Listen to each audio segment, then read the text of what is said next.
but we were drinking Hennessy. Just kidding. So we were just chilling, and I asked him literally, because ever since Biggie said what he said, and how other people talked about who Love Bug Starsky was to them. As a matter of fact, I was actually Emceeing next to Pete Rock at a club called Django in downtown Atlanta. Due to knowledge, because I was messing with people that were messing with the Metal Face crew. If y'all know KMD, Peach Fuzz, who did he become later on? He put out the MF Doom. Thank you. So my homeboys were down there chilling with him, and they know that I can rock a crowd. So I was like, Love Bug Starsky, what was you guys talking about? And he said, all we were really saying was have a good time. And it wasn't even like a coinable phrase until certain people, because they said it already. I said a hip hop, the hippie to the hip hop, and you don't stop. And they wasn't calling it hip hop. So now I'm gonna go back and answer that question. I just wanted to surf a little bit. Okay, so here we go. In my generation, what was interesting is that it was groups like Fatback and groups like even Rick James in his first album. It had Bustin' Out on it. Classic album, his first album. Okay, so I grew up in an environment where there was a lot of music that was playing, that was moving me deeply. And there was a lot of funk, and there was a lot of funk and rock, and there was a lot of, you know, very sonic and very like, I'll say music that was reaching, that was meant to touch you. This precedes then what we started to hear on the radio as hip hop, because everybody was dancing first. So I'd always start with my story that for the connection to hip hop, it was people that just got together and liked to dance.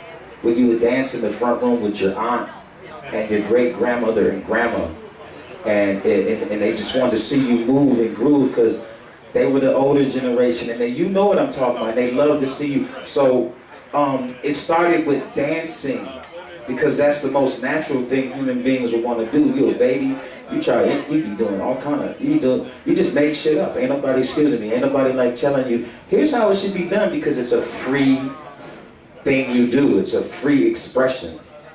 So as I look at it, what happened is that just like jazz and anything else, the need was there.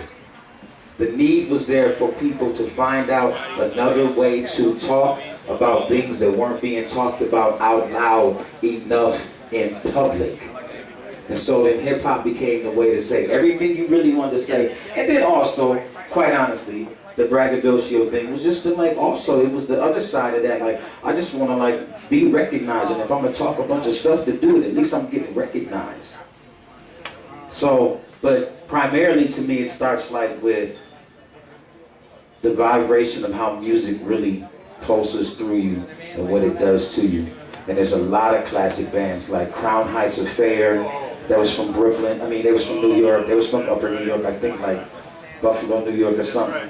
Crown Heights Affair. I know a little bit of my stuff. So I'm saying all of this stuff was popping off. So when we get to talking about the old, the one thing we should be very careful about is one, we'll all have to get there, hopefully. We'll have to get old.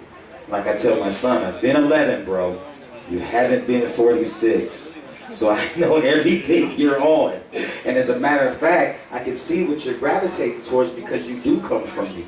So here we go, where it's the natural connection between human beings and the way that they move and people's instinctive travels, as Tribe Called Quest called it. You know, so here we go, like, and that's the way I look at it. Like, we weren't calling it hip hop at all. It just was a very definite vibration that was unlike anything else. So I'm thinking, what was the Jazz Cats feeling? What was Sly and the Family Stone and them feeling? What was Jimi Hendrix and those guys feeling when they were first making this music that was literally making America bust at the seams? And then it always ends up being, well, no, you guys are doing way too much. Because you're really moving the people in a way that nobody else really does it. And we didn't elect you. You were born with something, and you want to express it. So, yeah.